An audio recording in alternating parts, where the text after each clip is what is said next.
again. Good morning, everyone. Good morning. I want to thank you all for joining us today, and I want to thank Brian for having us today at his business and allowing us to host this important event here.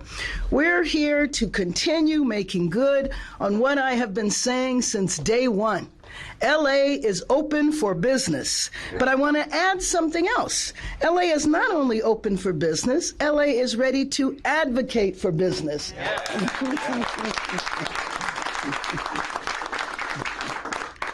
That means if you want to start, grow, or expand a business here, we're making sure you don't run into red tape.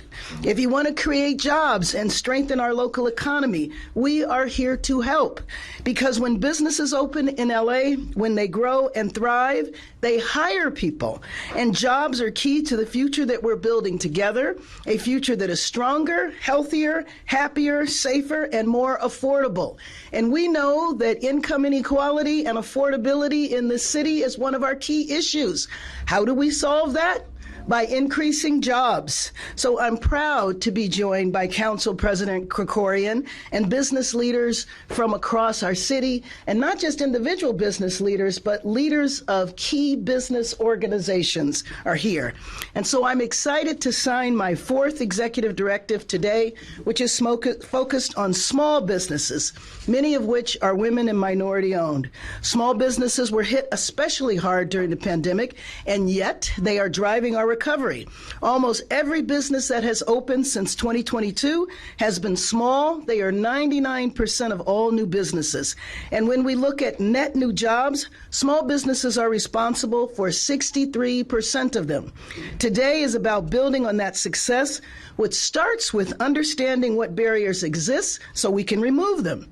So with this executive directive, I'm creating the Los Angeles Business Steering Committee, which will be led by my Deputy Mayor of Business and Economic Development, Rachel Freeman, and include a cross-section of city department leaders so that we can look for the red tape and eliminate it. So my direction to the committee is clear: perform a thorough review of everything from our business taxes and fees to our procedures and timelines. Moving forward, it would be easier for businesses to engage with the cities, whether that is for permitting or licensing. They will be met with support, not barriers. Our goal here is to put an end to opaque bureaucracy so business owners save time and money and are able to be successful and hire more Angelinos. There are processes in LA that have not been re-examined for years, in spite of new technology and the introduction of new markets. So today's executive directives is just one of many steps we're taking to demonstrate that LA is open to business, to connect entrepreneurs to opportunities, and help them access the tools they need to not only be resilient, but to thrive. So it is my pleasure to introduce a great leader in our city and someone who I worked with in Sacramento, and I'm very pleased to be working with here in LA, the President of the City Council, Paul Krikorian. Thank you very much. Thank you, Mayor. Good morning, everyone. And Mayor, let me first welcome you to the 2nd Council District. We're delighted to have you here in the district. Welcome to our beloved Toluca Lake in particular. And I want to thank you for your great leadership in so many areas. In the short time that you've been mayor, you've truly been a transformative leader, and this is no exception. Really grabbing the bull by the horns when it comes to finally, once and for all, taking on the many challenges that we know businesses face here in Los Angeles and trying to find real, tangible solutions for the owners of particularly of small businesses. You've taken it beyond talk and into action. And so for that, we're all grateful to you very much.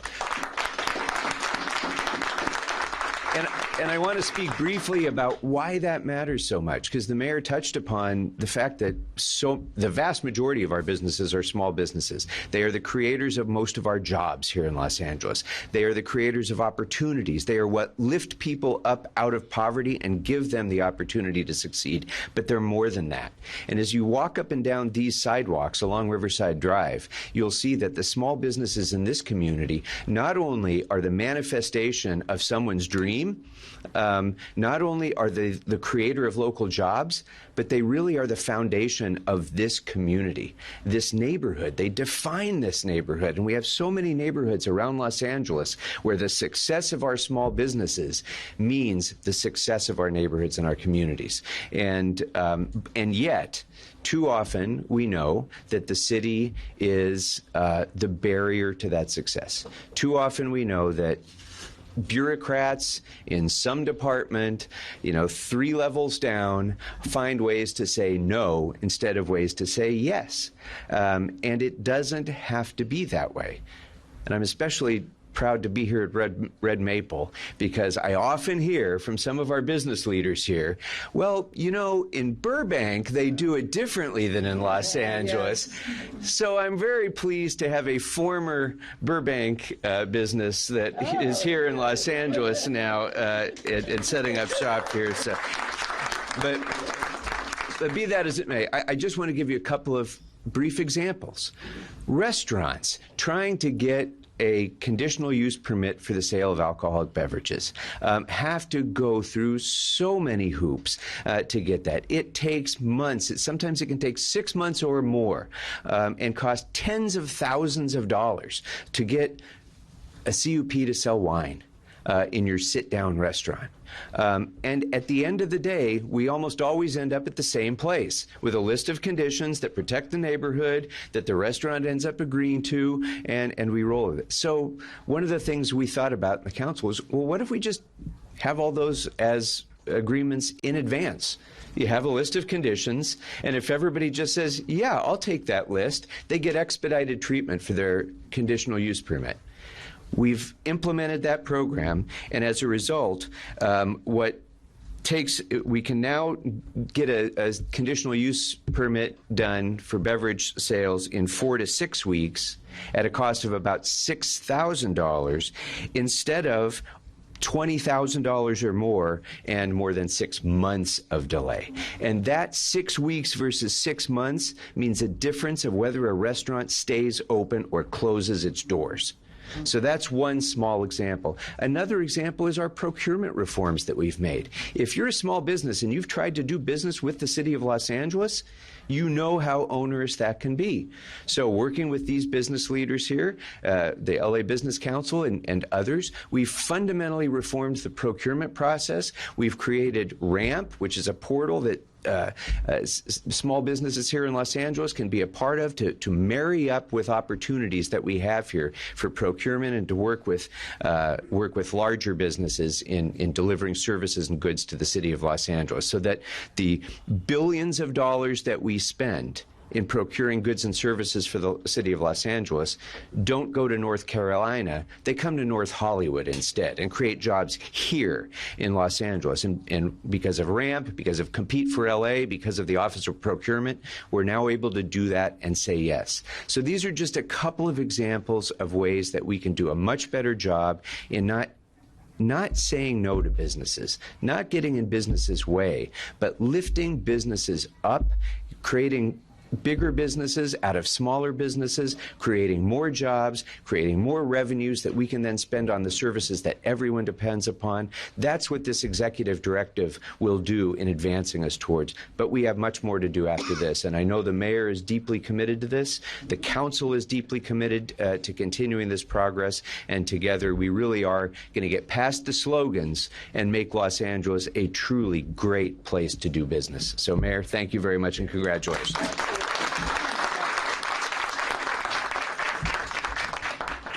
Well, as mayor, I get the privilege to sign the executive directive, but I want to take a moment now and introduce the person who created the executive directive, her work, her leadership. Very honored that she is on my team as Deputy Mayor of Business and Economic Development, Rachel Freeman.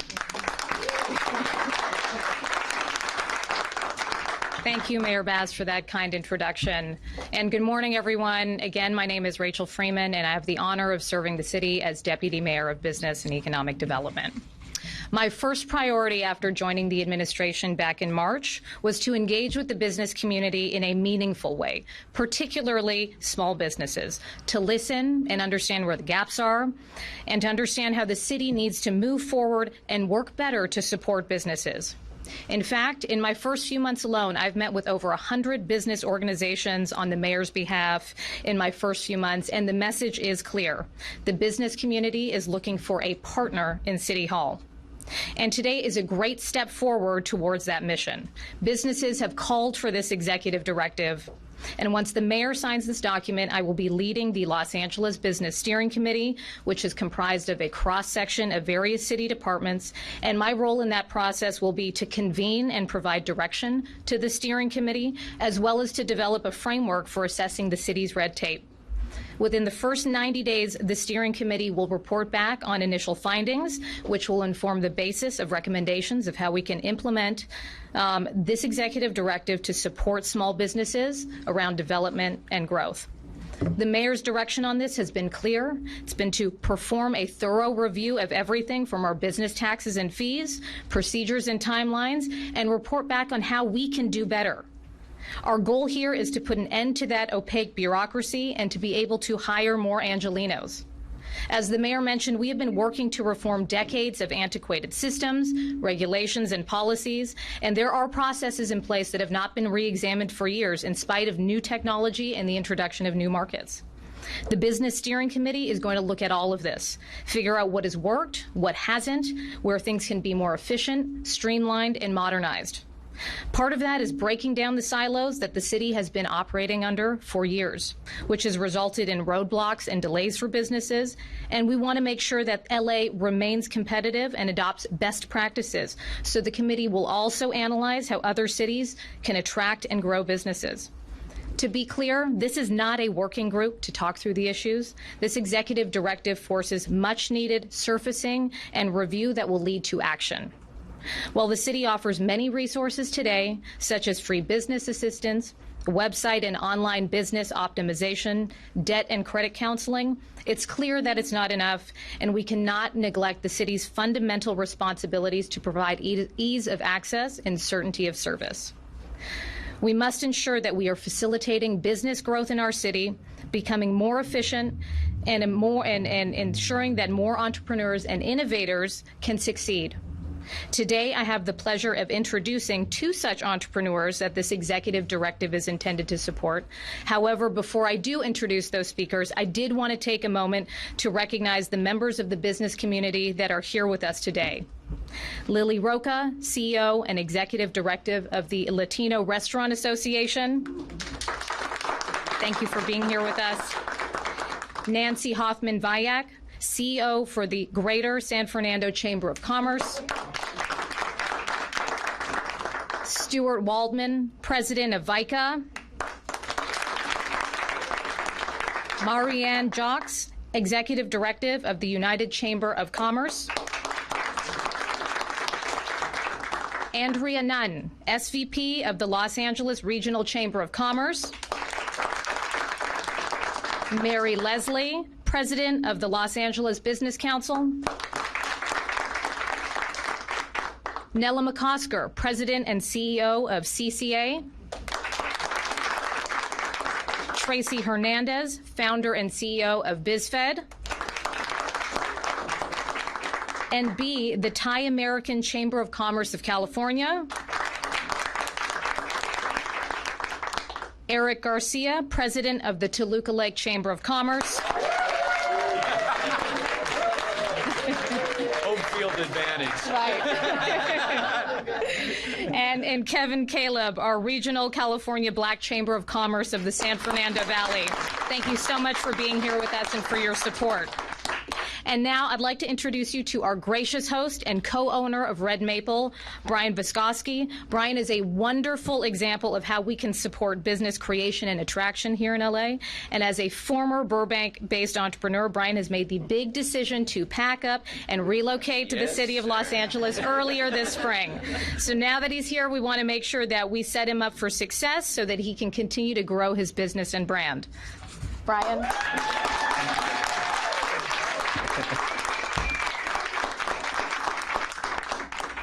Good morning, and thank you, Mayor Bass and President Kokorian, for choosing Red Maple as your location for today's press conference. My partner, Jim Orozco, who's back here, and I are both honored to have the City of Los Angeles and the Mayor shining a spotlight on our local business. I also want to note that this is great timing for this event because Toluca Lake is actually celebrating its 100th anniversary this year, and coming up in this December, we're throwing a big celebration right here on Riverside Drive, so we invite all of you to come back for that. June is also Pride Month. As members of the LGBTQ plus community and small business owners here in Toluca Lake, Jim and I are grateful for hosting Mayor Bass for this important announcement. Hospitality is in my DNA. My father taught hospitality management throughout the East Coast at universities and colleges while I was growing up. And now Red Maple has allowed me the opportunity to use those lessons I learned from my dad to give back to a city that has given me so much throughout the last 20 years that I've lived here as a resident in Los Angeles. Though I moved to LA from the East Coast, my business partner, on the other hand, was raised right here in North Hollywood. He's a graduate of Walter Reed Middle and North Hollywood High. Since Jim and I relocated Red Maple to Burbank, as you already all know, to LA, we received a huge amount of support from the community, some of which is here. And giving back to our community is extremely important to both Jim and I. So I encourage anyone listening now that are small business owners to get involved in your local communities and support your schools and your other nonprofit organizations. Opening up a business here in LA was a priority for Jim and I, and we were a product of the restaurant beverage program. So that tremendously helped us speed up that process. So thank you. And when we found this space in Toluca Lake, we were truly ecstatic. We have an awesome team working here at Red Maple, and they are a huge part of our success. And we've doubled the number of team members that we've had since we moved from Burbank to Toluca Lake. Being in Los Angeles was a big step in the right direction for us. It has opened up so many doors for us as small business owners as well as community members. Prior to opening Red Maple 6 years ago, I spent some time over 20 years producing shows like Deal or No Deal and Fear Factor, to name a few. I've always felt a connection to LA through that. However, I can finally, as a true small business owner, make a bigger contribution to the city of LA that has welcomed me with open arms. Jim and I want to see every other business like ours thrive, despite rules and regulations that they've mentioned that are oftentimes extremely hard for small business owners. I cannot thank Mayor Bass enough for her dedication to this issue and for helping lift up our business, all of our businesses, big and small. I've followed Mayor Bass for quite some time, since her time in the State Assembly as well as in Congress. And she has, and most importantly, continues to be a champion for small business. I feel confident with Mayor Bass's new executive directive. It will be easier and more accessible for all business owners to open up in Los Angeles, but more importantly, stay here in Los Angeles.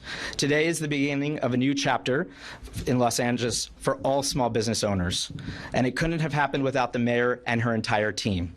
So thank you again for hearing us, hearing our concerns, and taking active steps to make Los Angeles accessible and for everyone and to be a more business-friendly city. So thank you.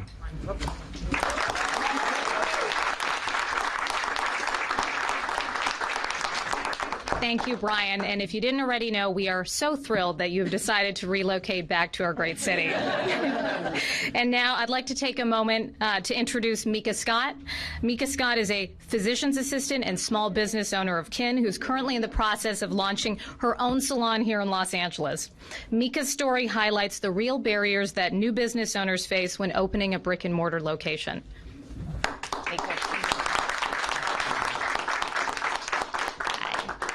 Thank you so much, Rachel, for the lovely introduction and for having me here today. I am a nationally certified physician assistant with over 20 years of emergency medicine and internal medicine experience, a similar background to our mayor. About 8 years ago, I branched out into aesthetic medicine and really enjoyed the ability to make my patients feel more empowered and more confident about themselves. 4 years ago, I took the leap of faith and started my own practice. But during that, I've learned how lengthy and complicated the process for opening a small business can be. It is so refreshing to know that the city I chose to start my practice in is now prioritizing businesses and business owners like me. Finding a space to rent that was zoned appropriately for medical use was daunting. And for so long, it felt like the city was working against me instead of for me. Eventually, I found an office that was perfect for my needs, but instead of being met with assistance to open, I was met with more than a year and a half's worth of delays that continue to keep me out of my space to this day. But today, I feel like all this is changing, and I know that people who are dreaming about starting their own businesses, just like me, will benefit from the action taken today. Fewer hoops to jump through and assistance instead of obstruction will mean more small businesses open in our vibrant city. It's time for the city to take a proactive approach to look out for business owners, and I am thrilled to support the mayor as she signs this important executive directive. Thank you.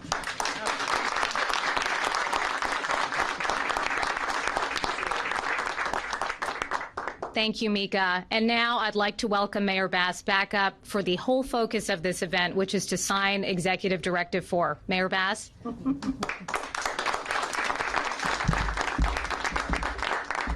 Well, let me thank you, Deputy Mayor Freeman, and everybody that's here today. Most of the business leaders here, we began speaking over a year and a half ago, talking about what the challenges are of doing business here in Los Angeles. And I'm somebody that I don't believe in smoke and mirrors. This is serious. I want to see some very specific outcomes. And I know that with leadership like Deputy Mayor Freeman, when she says in 90 days, we'll be back with tangibles, she means that. So with that, let me sign. All right.